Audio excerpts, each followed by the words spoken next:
Welcome back to the Cannabis Podcast. And in this video, we're going to take a look at something called the Standard Joint Unit. Yes, that is a real thing I'm not making up. But before we get into it, please like, share, and subscribe to the channel and help get this out to everybody. Spread the word to join the community. Thanks, appreciate you. Let's get into it. Before we talk about something called the Standard Joint Unit, we need to talk about something called the Standard Drink Unit so we know what we're talking about. Everyone's familiar with the Standard Drink Unit. If you've drank ever in your life or been anywhere ever where people are drinking, there's different types of alcohol, beer, wine, liquor, and they all have different amounts of alcohol levels in them. So, for example, one standard drink is equal to 12 ounces of beer, 5% alcohol, 8 ounces of liquor, 7% alcohol, 5 ounces of wine with 12%, a shot at 40%, et cetera, et cetera.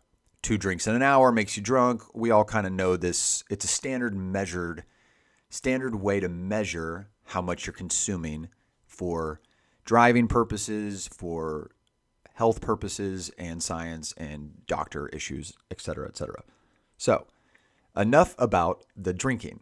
But as more and more people go into the cannabis world and start consuming, one thing I've been asked in dispensaries or even in person is, and maybe you've asked something like this, so let me know if you have, hey, how many milligrams of this edible is equal to a joint? Or how much of this joint is equal to this drink with THC in it? How many ounces of this drink is equal to a dab, et cetera, et cetera? There's really no answers and confirmed science about it. They're ongoing. Or at least that's what we know so far. But they do acknowledge that they are on the path of developing something called the Standard Joint Unit. Now, reliable data on cannabis quantities is required to improve assessment of cannabis consumption for epidemiological analysis and clinical assessment. So consequently, a standard joint unit based on quantity of 9-tetrahydrocannabinol has been established. So this is from the NIH, National Library of Medicine. Okay. So the first study we look at is called the Standard Joint Unit, and another article we're looking at is called the Standard THC Unit, which means they're probably evolving that title over time. But the background of it is that cannabis products are becoming increasingly diverse and very considerably in concentrations of delta-9 THC and CBD. Higher doses of THC can increase the risk of harm from cannabis, while CBD may partially offset some of these effects. Lower risk cannabis use guidelines currently lack recommendations based on quantity of use and could be improved by implementing standardized units. However, there's currently no consensus on how units should be measured or standardized among different cannabis products or methods of administration. That's why you're starting to see all these states have like a maximum of 10 milligrams per dose. Like a little chocolate can't have more than 100 milligrams total and 10 per dose. And it has to be dosed out 10, 10, 10. It has to be cut and individualized.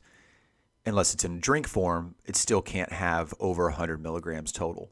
So if you're living in a state that's either not legal yet or it is legal and you're buying something that's 1,000 milligrams or 500 milligrams, that's great. Go have fun. Be safe. However, that's not a legal product.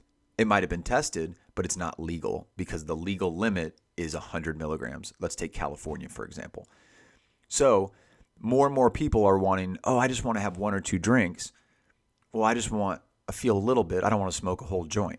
Well, everybody's different. So one person could drink 5 beers and be totally fine. However, their blood alcohol level will still be up. And another person could smoke 5 joints, totally be fine, and another person would go to bed immediately. So everybody's different.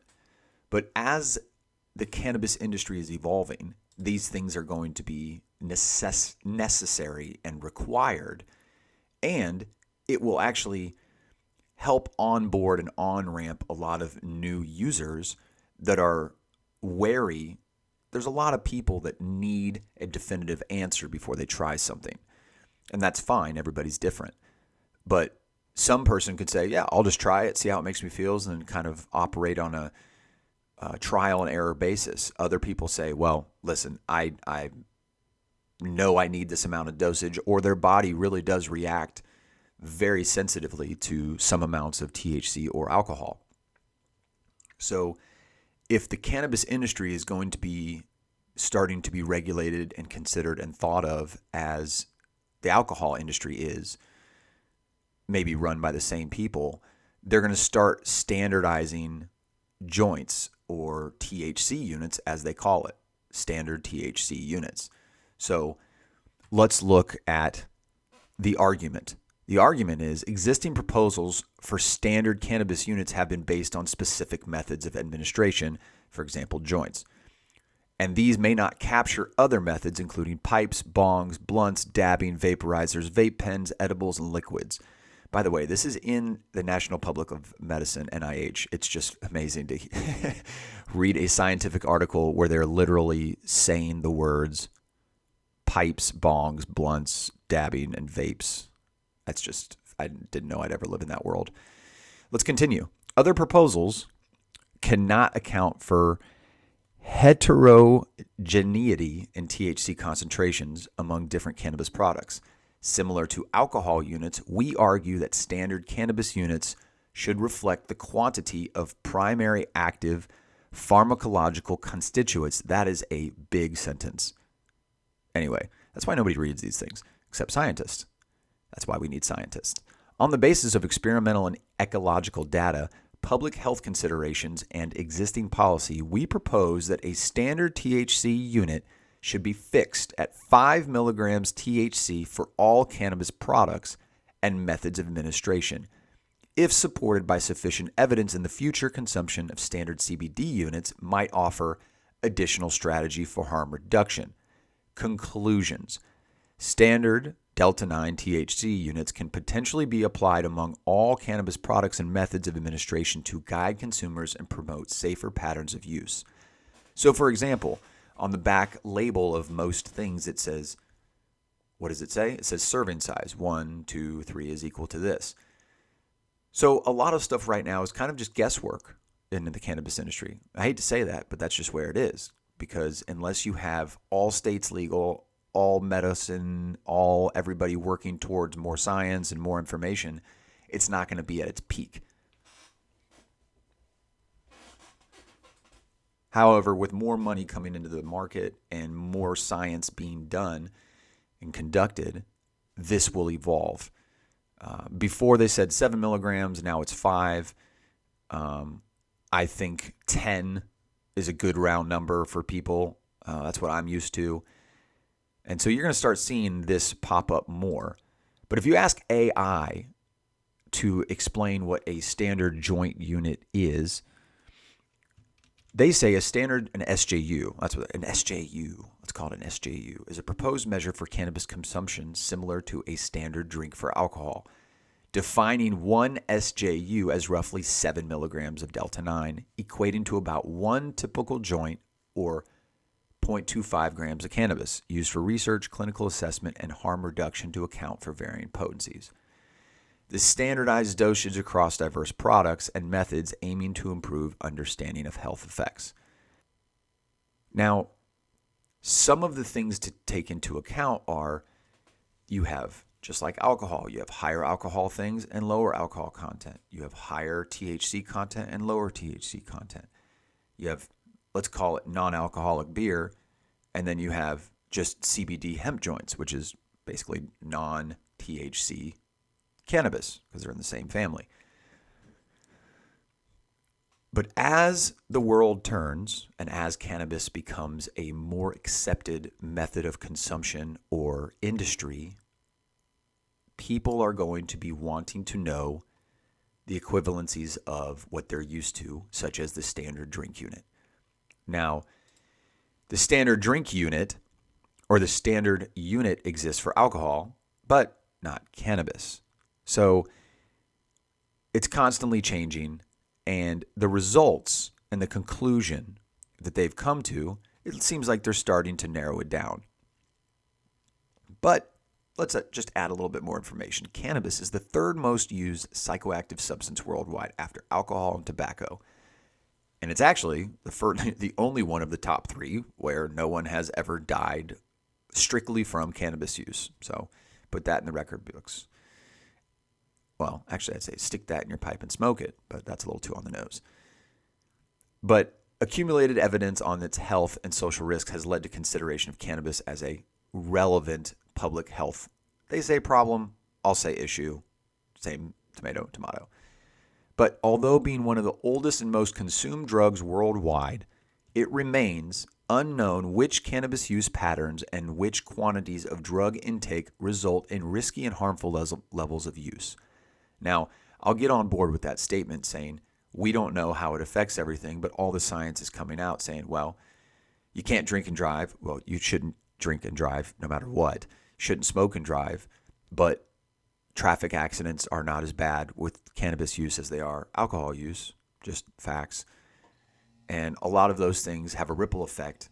So if everything is going to be considered and treated like the alcohol industry was and is, then the cannabis industry is going to follow this path as well of the standard joint unit. Now, I'll pin all the articles in the description for you to go read and sift through all yourself and read about the participants. And it's interesting. The participants donated 315 valid joints. Now, that's pretty funny. Like it's just BYOJ, just bring your own joint to a study, and that's just that's pretty funny to me. And the donors were on average 29 years old, and from what it says, mostly single men. And it doesn't really talk about ethnicities. Not that that would matter, or does it matter? I don't know. That's science. We don't know the difference. But if 77% of men were the participants and 75% of them were single, that's just kind of not really an accurate, I don't know. You need more diversity in that study.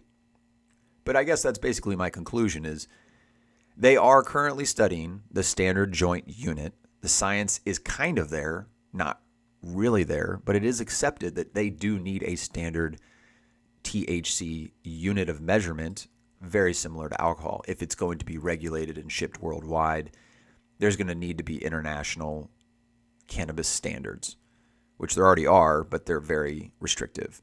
So I thought this was very interesting and fascinating. I didn't know about this. I should have. I knew that they're doing research to figure out what would be the equivalent of a standard drink unit.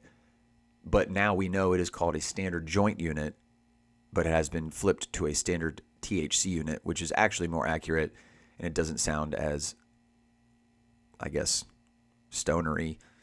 And not everything is a joint. So that's actually more accurate. So this is really cool. I wanted to propose this and present this to you. Check out all the links in the comment. Be sure to like, share, and subscribe. I really appreciate you being here, learning all this stuff with me as well. And until next time, stay blessed, and don't forget to tip your bud tenders.